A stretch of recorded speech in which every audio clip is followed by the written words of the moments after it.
एकदम दिल दहलाने वाला था। तरफ सिर्फ और सिर्फ चीखें सुनाई पड़ने लगी।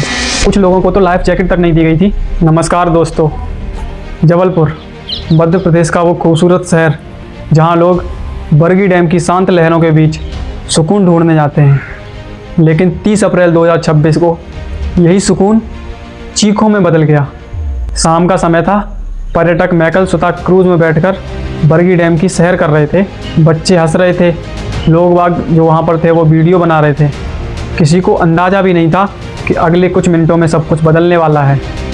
अचानक मौसम बिगड़ने लगा। तेज़ हवा, तूफ़ानी आंधी और फिर कुछ ही पहले तो लोगों ने इसको सामान्य मौसम समझा, लेकिन फिर कुछ ही देर में हवा इतनी तेज़ हो गई कि पूरा क्रूज़ डगमगाने लगा। जो लोग वहाँ पर मौजूद थे उनके मुताबिक कुछ लोग तो बहुत तेज़ चिल्लाने लगे। कुछ लोगों को तो लाइफ जैकेट तक नहीं दी गई थी। तब तक अचानक से एक बहुत बड़ी लहर आई। पूरा क्रूज़ एक ही झटके में पलट गया और चारों तरफ सिर्फ और सिर्फ चीखें सुनाई पड़ने लगी। कोई अपने बच्चों को पकड़ रहा था, कोई डूबते हुए मदद के लिए हाथ को आगे बढ़ा रहा था। यह नज़ारा एकदम दिल दहलाने वाला था। डैम की गहराई में ज़िंदगी और मौत की जंग शुरू हो चुकी थी।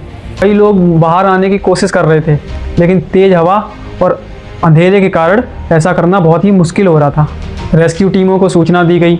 NDRF, SDRF तथा सेना की टीमें मौके पर पहुंच गईं। रात भर सर्च ऑपरेशन चलता रहा। अब तक 3 मई 2026 तक कुल 13 मौतों की पुष्टि हो चुकी है और 13 लोगों के शव बरामद कर लिए गए हैं। लेकिन इस हादसे की सबसे दर्दनाक तस्वीर तब सामने आई जब एक मां को अपने बच्चे के साथ लिपटा हुआ पाया गया। रेस्क्यू टीम को एक मां अपने बच्चों को सीने से लगाए हुए मिली। मौत आने के बाद भी उसने अपने बच्चे को नहीं छोड़ा था। यह दृश्य देखकर जो बचावकर्मी थे वो सब भी रो पड़े दोस्तों। एक छोटा बच्चा बार बार सिर्फ एक ही सवाल पूछ रहा था, मम्मी कब आएंगी। उस मासूम को अभी तक समझ में नहीं आया था कि बरगी डैम की लहरें उसकी माँ को हमेशा के लिए ले जा चुकी हैं। इस हादसे के बाद सवाल उठने लगे, क्या क्रूज़ में सुरक्षा के पूरे इंतजाम थे? मौसम ख़राब होने के बावजूद भी सवारी क्यों शुरू करी गई? और सबसे बड़ा सवाल, क्या कुछ लोगों की लापरवाही ने इतने लोगों की ज़िंदगियां छीन ली दोस्तों? कुछ लोगों ने यह भी आरोप लगाया कि आखिरी समय में लाइफ जैकेट देने की कोशिश हुई, तब तक बहुत देर हो चुकी थी।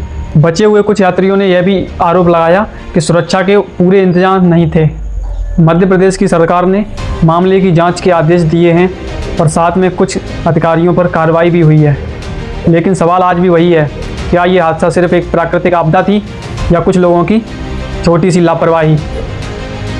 बरगी डैम की लहरें आज भी शांत दिखाई देती हैं, लेकिन उस रात की चीख हमेशा हमेशा के लिए वहाँ पर गूंजती रहेगी।